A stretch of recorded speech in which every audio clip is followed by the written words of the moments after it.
Hello, and welcome to Insightful Conversations with your host, 3 Principles practitioner, Adey-Jones. Join her each week as she welcomes some of the world's leading 3 Principles teachers and practitioners who share how this understanding has dramatically improved the quality of their lives and the lives of those they work with. I'm very excited to have as my guest today the founder of Erika Bugbee Global Coaching, Erika Bugbee. Erika works with teens, young adults, and parents from all over the world, both virtually and in person. She has spent over 2 decades helping people individually, facilitating workshops and teaching groups and presenting at webinars and conferences, both nationally and internationally. Erika is a former partner at Pransky & Associates, where she spent the first 18 years of her career. She's also the daughter of George and Linda Pransky. In addition to holding both a bachelor's and master's degree in psychology, Erika was also trained and certified by Sydney Banks himself. She currently lives outside of Seattle, Washington, with a husband of 20 years and 2 teenagers. Welcome, Erika, and thank you so much for joining me today. Thank you, Del, for having me. Oh, this is exciting. So I have the first question I'm going to ask because I know your parents. They were my mentors. So what was it like growing up with George and Linda as parents? Right, I get that. You get that a lot, I'm sure. Yeah. Well, it's interesting. I didn't really notice a difference. I didn't, you don't have anything to compare to, and then you get old enough where you get out into the world a little bit and you realize your life's different than maybe other people's lives. I didn't really notice it until I started going and spending time at my friends' houses, when I was in high school. And I realized, oh, other people, the feeling in their house is different. I would notice things like they'd get mad at each other. Just the tolerance for bad will and fighting. There was kind of fighting and arguing and bickering and bad will that was kind of a normal in people's houses, or it would just feel really cold and kind of, disconnected. They weren't into each other. They weren't into hanging out. They just, so that was the first thing I noticed, is, oh, we had a really nice feeling in our house. We liked each other. If we got, upset, you just learn, oh, when you get upset, you get over it, you let go of it. So there's no grudge holding, and you kind of get back to where you were before you were mad. And so there's no baggage or residue. It's funny. I guess it was the absence of things that made it different. But it was a warmer household, and we did a lot of just hanging around. There wasn't a lot of activity. We weren't rushing around doing things. I had, we had friends, and I played soccer, but it was really more, there was a high value on just kind of enjoying the life, just the ordinary side of life, and enjoying each other's company. And, we'd watch Dallas together. We'd watch kind of bad TV together. Yeah. And that was kind of a richness in that. And I think that's really more what strikes me when I look back. That's what it felt like. That's so beautiful. I mean, what better testament to a parent to hear their child say that. I mean, that's just so beautiful. And I find also that this understanding has impacted my household and the way I raise my children too. And sometimes I feel the same way. I'm thinking, gosh, they don't see conflict. Like they don't see conflict that like they used to see in the past before I came across this understanding. So that's really beautiful. I love that.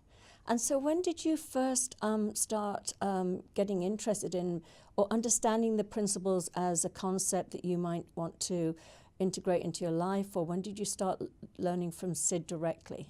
Well, I was specifically, not interested in any, we would go to all the conferences, and, we'd be playing with Legos in the back of Sid's talk. And, we kind of went to everything, my sister and I, but, we thought we'd go into our parents' room and they'd be listening to Sid Banks, and we'd run out because it was boring. And it was just, the whole thing just kind of sounded boring, and wasn't, I just wasn't interested. And they didn't really try to shove it down our throats. And then I hit kind of a very rocky period when I was 13, 14 years old. There was about a year and a half, just under 2 years, that I don't know what happened. My hormones hit, and I was kind of going to a very kind of a violent school. And I don't know, something happened, and I went from being this really happy, well-adjusted, even-tempered kid to being kind of sensitive and getting my feelings hurt all the time and reading into things, and then feeling misunderstood and angry because I wasn't good at expressing it. And then I felt wronged, and I was just angry and really, really irritated. Like, I could barely breathe. Teenager. Say again? I said, that just sounds like a normal teenager. I can remember. Right. Relate to that.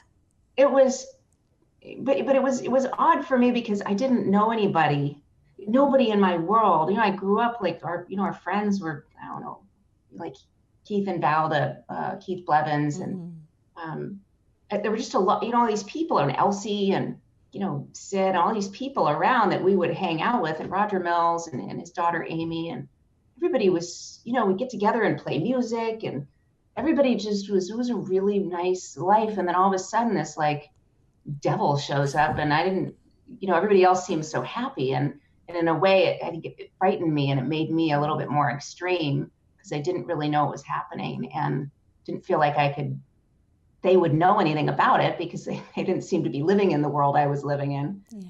And at the same time, I started to kind of question whether they were living in reality. Yeah. And, whether they even had a grip on life enough to talk to somebody like me and to be able to relate. So at some point I got dark enough and got kind of involved in kind of suicidal thoughts and drugs, and hanging out on street corners and wearing a lot of makeup. And I just got desperate enough where I approached my dad and said, I don't know what I'm going to do. Like, I don't know if you can see what's happening here, like as if I was pulling it off, but I'm not doing great. Yeah. And that was the first time that I invited any input from them. Up until then, I kind of was like, leave me alone. Yeah. They would try to help me, but I was a very independent kid, and I just withdrew into myself and my music and my friends. And so I was kind of unreachable.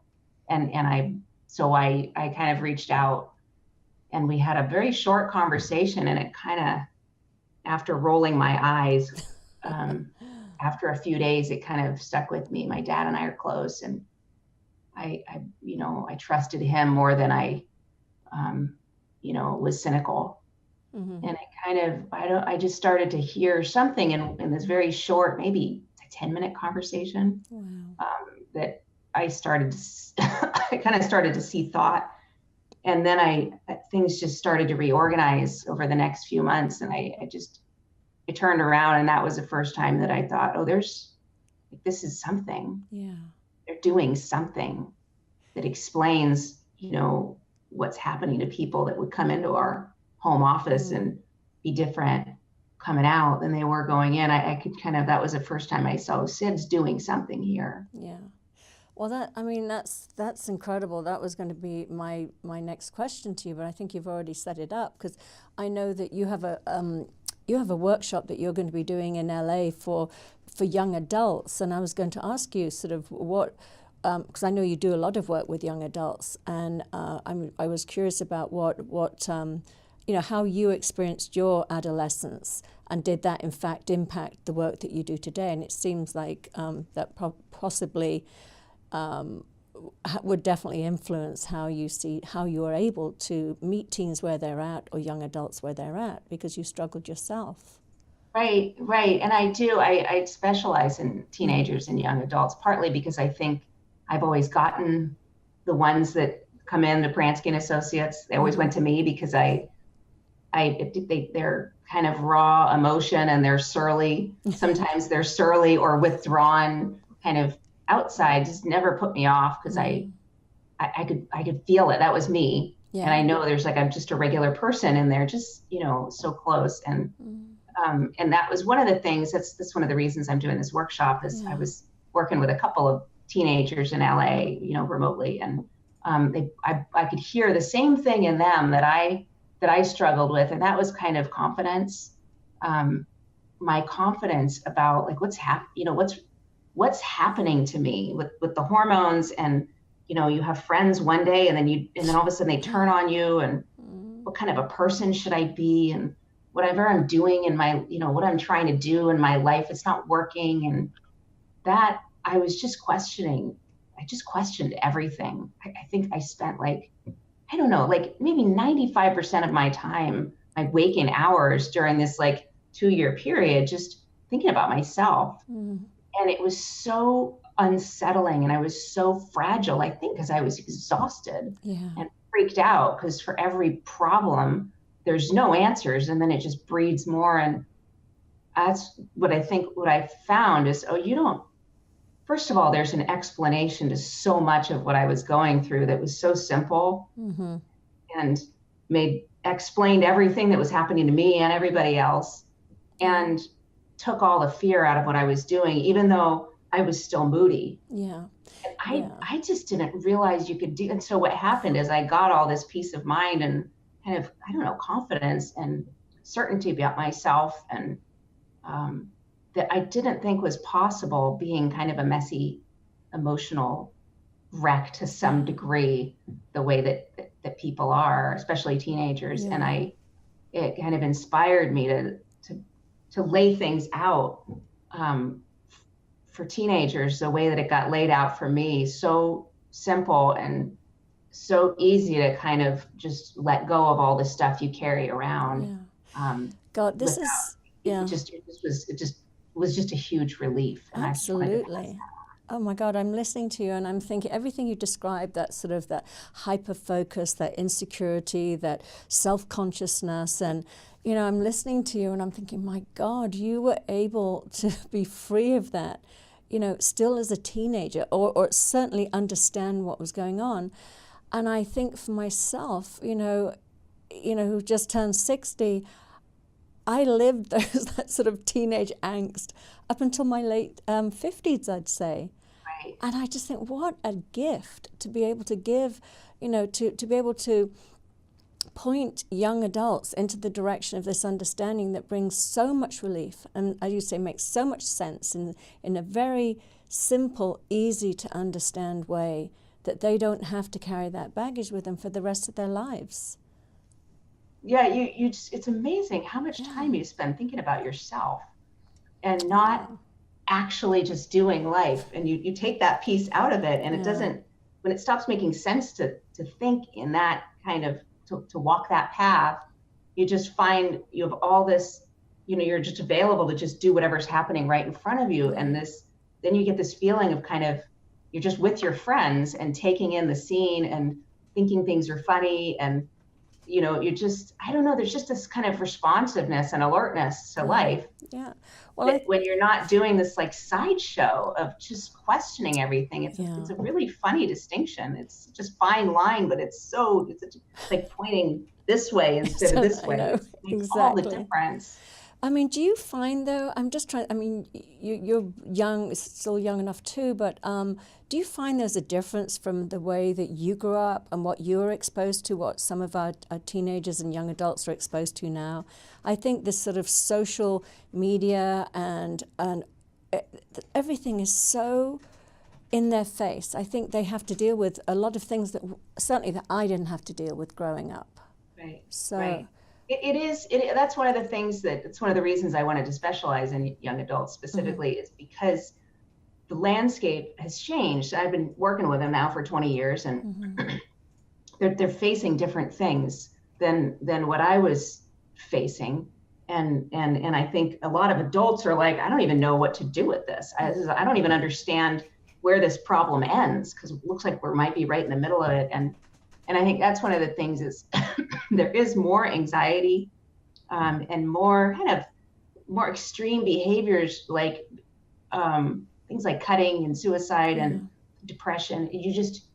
you partly because you hear about more of it. Exactly. So it's just, because you hear about it, it looks like, well, it's something that comes to mind to people as a solution because it's what they hear other people doing and talking about. It just makes it the idea come to mind, and partly because there's more anxiety. People are looking for, well, I want out, kind of the way I was. I was like, well, this is what life feels like. You're kind of ignorant as bliss as a kid, and then you get to be like this, and this is reality. Like, I don't know, thank you. Yeah. If I wasn't, so I do see a change in the landscape. On the other hand, we have this amazing opportunity as young adults they're so quick on the uptake, and they're so, you put something out there, they're so open. Now they're open to suicide as an option, and they're open to other people's impressions of them, but they're also open to, oh, you can just, what if I don't need to know what's going to happen in my future? What if I just need to immerse myself in life right now and make decisions as I need to? What if I take them one at a time? You kind of throw that out there with a young adult, and they'll really consider it in a way that adults won't. So in a way, young adults have this amazing opportunity to get a handle on anxiety and fear and social, you thinking about yourself and what other people think about you, to kind of nip that in the bud now, because it's in their face. Yeah, in a way that we didn't do it till we were older. Till I was a lot older. Right. I know, but yeah, I agree. I mean, my son, I have two sons, 26 and 22, and I noticed just even the differences in parenting. My ex-husband is sort of, what's your 5-year plan? What's your life plan? And there's nothing wrong with that. He cares. But that's his way of trying to have them be responsible and be on a path, and I'm the sort of like, hey, just follow the thread, just look what's in front of you, just if it's more sort of like, I call it following the golden thread. Like, right. if you're looking too far in the future, you often miss incredible opportunities that are right there in front of you that light you up and feel so good for you. But when you're sort of stuck in the conceptual mind of the planning and the strategizing and you're just, like you said, you're not in the present moment, and you're not engaged in life. You're too busy, in the future, basically. Right. So, and I think adults, the parents, and I'm guilty of this too. I have teenagers, and, parents will often start worrying, well, oh, other kids are like getting into these better schools, and this kid's doing an internship. Like, my kid's playing Fortnite for the summer. You kind of start, the parents can fall into that too. And then the kids start to pick up on, oh, yeah, what are you going to do? And all these jobs are going to be automated. And what field are you going to go into? You better make sure that field's not automated. Yeah. Your parents can fall into that too. And then all the adults around them. So it can look like, one of my teenagers said this morning, it's like there's a race. Yeah. And I can't even enjoy high school. Here I am, 17. And I feel like, come on, gotta hurry up. All my friends are like out having a good time at a pool party. And I'm like, I need to figure out what I'm doing with my life. And it can feel like people are either enjoying their life, or they're really uptight. Yeah.